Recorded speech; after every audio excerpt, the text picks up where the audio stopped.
Bonjour à tous et bienvenue sur Séphiroth et compagnie. Aujourd'hui, nous nous retrouvons pour parler de changement de polarité, passer du négatif au positif. Comment aller vers le positif? Toujours plus finalement de regard d'ouverture et de regard d'accueil au lieu d'être dans des choses qui mettent des barrières, des blocages, etc. Alors, d'une manière globale, dans votre vie, à chaque fois que vous voulez aller vers des choses plus légères, plus simples, plus fluides, bref, plus positives, il va falloir aussi petit à petit faire fondre, faire disparaître le négatif. D'abord, il y a une chose évidente, c'est qu'en fait, il faut faire de la place. Pour que du positif puisse arriver, il va falloir créer un espace dans lequel on va pouvoir remplir. La deuxième chose, c'est qu'en fait, il y a toujours un espèce de double mouvement à opérer, c'est-à-dire si je veux aller vers, je suis obligée de me détourner de. Autrement dit, par exemple, vous voulez quitter une situation pour aller vers une autre situation. Si vous voulez avancer, il va falloir laisser derrière vous. Donc à chaque fois, j'ai comme ça une espèce de double mouvement. Alors, le fait de lâcher et de laisser le négatif. Est-ce que c'est si simple que ça? Pas forcément. Pour plusieurs raisons. D'abord parce qu'on a beaucoup d'habitudes, parce qu'en plus, il y a des choses qu'on ne considère pas forcément comme... on ne voit pas forcément tous les impacts que ça peut avoir dans nos vies, notamment par exemple quand on prend l'habitude de râler sur certaines choses. Quand on a les petits mots ou on parle sur quelqu'un, on juge. Quand finalement, en fait, d'ailleurs, on perd son temps à faire ce genre de choses. D'ailleurs, on peut juger, alors ça peut être en amitié, mais ça peut être autour de l'actualité, en ce moment certainement beaucoup autour de la politique, bref. Et finalement, on ne se rend pas compte à quel point on se fait du mal, d'ailleurs, autour de tout ça. Donc en fait, c'est comment est-ce que je vais réussir à lâcher ce négatif. C'est d'autant moins évident que, d'abord, comme je le disais, ce sont des habitudes et qu'en plus on en retire une forme de jouissance, aussi bizarre que ça puisse paraître. Râler, sur le coup, ça soulage. C'est un peu comme la cigarette. Au moment où on tire dessus, ça peut paraître... c'est déstressant.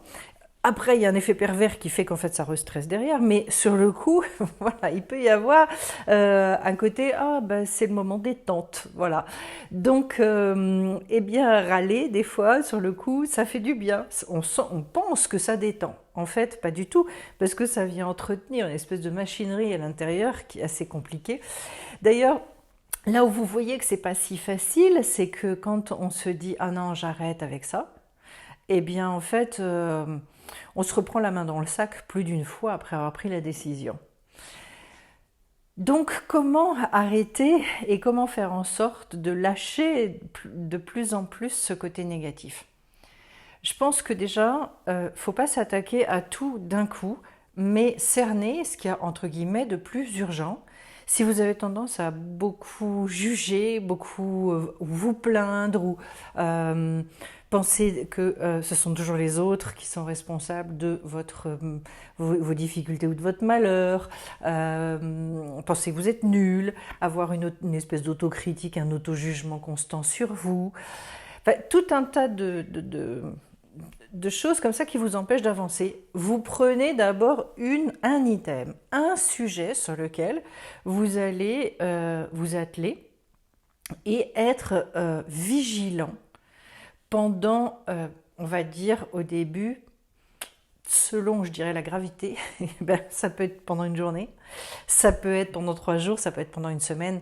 Mais en tout cas, c'est de faire une espèce de constat et au bout de la journée, de se dire, bon, finalement, où est-ce que j'en suis? Sans jamais se juger, toujours la même idée et toujours la même histoire. Ok, c'est comme un constat, c'est un état des lieux. Et une fois qu'on a fait l'état des lieux, eh ben on se dit bon, eh ben on va muscler. Par exemple, vous voulez refaire du sport, ça fait 10 ans que vous avez arrêté, eh ben vous n'allez pas vous demander du jour au lendemain de retrouver toute votre masse musculaire. C'est exactement la même chose quand on veut se délester de certaines habitudes nocives, négatives.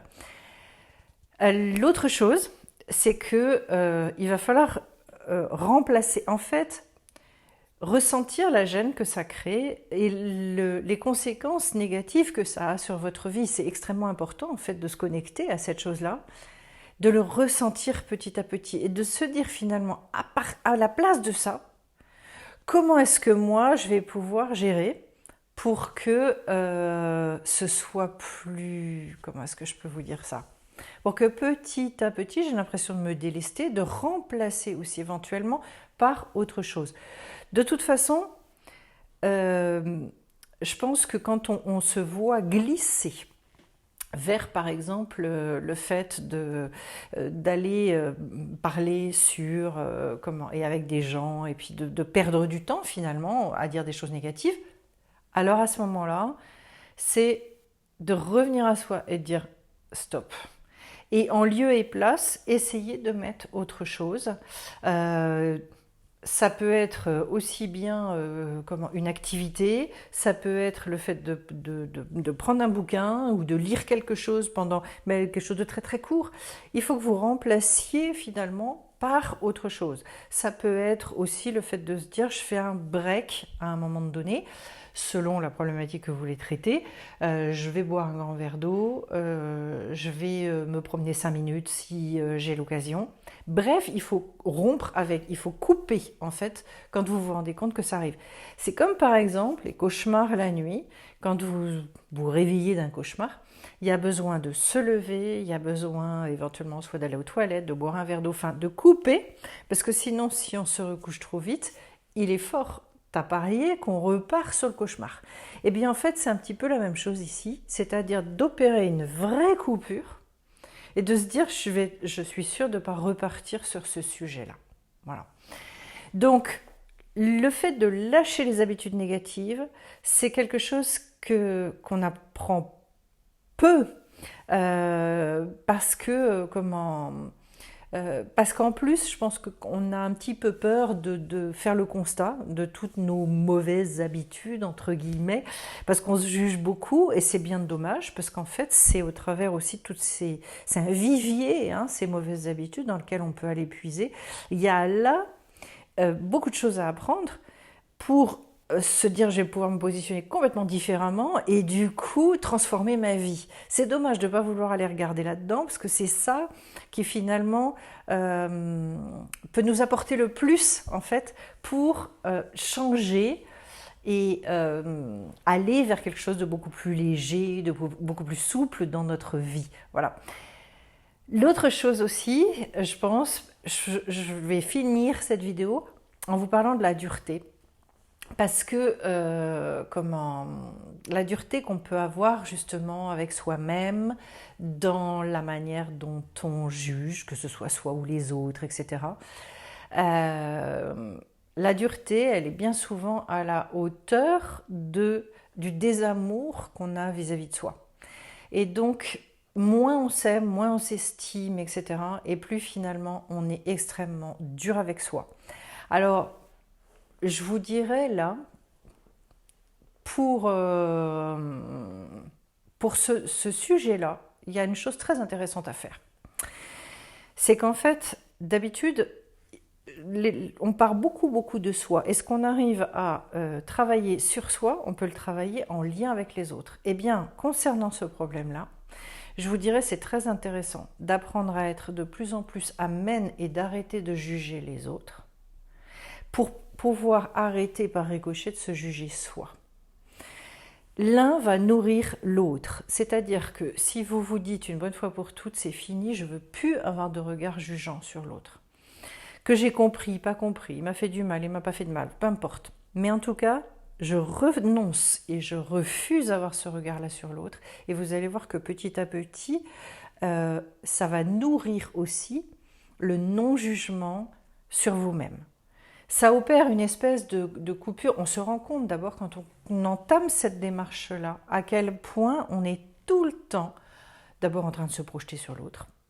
Ça, ce sont des choses qu'on retrouve extrêmement souvent, la projection. Et puis, d'autre part, en fait, à quel point quelque part, on se coupe on se coupe de la réalité, on se coupe du moment présent, on se coupe de plein de choses quand on est dans le jugement. En fait, c'est une manière de se protéger, c'est une manière de plus avancer, c'est une manière, enfin, on bloque tout. Avec le jugement, en fait, c'est une espèce de ressassement, de ressassement, de ressassement. Donc en fait, je n'ai plus le mouvement, je n'arrive plus du tout à avancer. Et là, on est dans des blocages qui sont conséquents. Inutile de vous dire que c'est de la perte de temps. Voilà. Donc, moi, je vous invite beaucoup à déjà, cette semaine, trouver un item dans votre vie. Vous regardez vraiment ce qui vous gêne le plus, ce qui est le plus désagréable. Et par rapport à ça, vous essayez déjà sur une journée de faire le constat. Combien de fois vous avez fait telle ou telle chose, combien de fois finalement ça vous a interpellé, ça vous a gêné. Et petit à petit, au lieu d'avoir peur de cette gêne, laissez-la venir parce que c'est comme ça que vous allez être prévenu très vite. Ah tiens, j'ai encore reglissé dans le truc. J'en veux plus. Et plus vous allez réagir vite et plus c'est facile de couper en fait. Voilà. Et puis après, donc, soit je vais faire un tour pendant 5 minutes, je bois un verre d'eau, je coupe vraiment ce qui est en train de se passer et je fais autre chose, je remplace par autre chose pour être pour petit à petit finalement donner beaucoup moins d'importance et perdre l'habitude. Voilà ce que je pouvais vous dire. C'est très intéressant, vous allez voir, parce que ça fait beaucoup évoluer les choses. N'allez pas trop vite, n'allez pas trop loin. Souvenez-vous toujours, ce sont des choses qu'on fait par étapes. Comparez dans votre tête systématiquement à l'idée du sport. Ce qu'on arrive à muscler au niveau de notre tempérament, de notre comportement, c'est pareil en termes d'attitude, de psychologie, etc., avec notre corps et nos transformations physiques. Voilà, je vais vous souhaiter plein de belles choses, plein de belles... toute la négativité qui petit à petit s'envole, et puis plein de choses positives qui arrivent derrière. Et j'en profite donc pour vous dire que justement à ce niveau-là, il va y avoir la formation Construire son harmonie de vie par le plaisir qui repart mi-mai. Et puis d'autre part, ça y est, je lance des programmes de coaching tout à fait personnalisés justement pour retrouver un quotidien et un quotidien qui soit vraiment en osmose avec nos croyances fondamentales et avec ce qu'on veut mettre en place. Donc c'est un programme qui est très chouette, où il y a vraiment un bilan, on met en place en collaboration tout un tas de choses pour pouvoir permettre aussi à chaque sphère de vos vies de se mettre en équilibre. Et puis, voilà, je vous suis un petit peu. Enfin, il y a des choses vraiment puissantes qui peuvent se passer au travers de ce coaching-là. Et puis, le rendez-vous inclassable, ça y est, j'en relance un. Ce sera le samedi, je crois que c'est 7 mai. 10h, 11h30, donc je le précise parce que ce serait sympa qu'on soit nombreux pour échanger pendant 1h30 sur ce samedi-là, se faire du bien, donc entre inclassable, indigo, là, avec vraiment des problématiques spécifiques à ce profil-là. Et puis je vous retrouve de toute façon très vite. Je vous envoie plein de belles lumières. Merci pour vos likes et merci pour vos commentaires. À bientôt.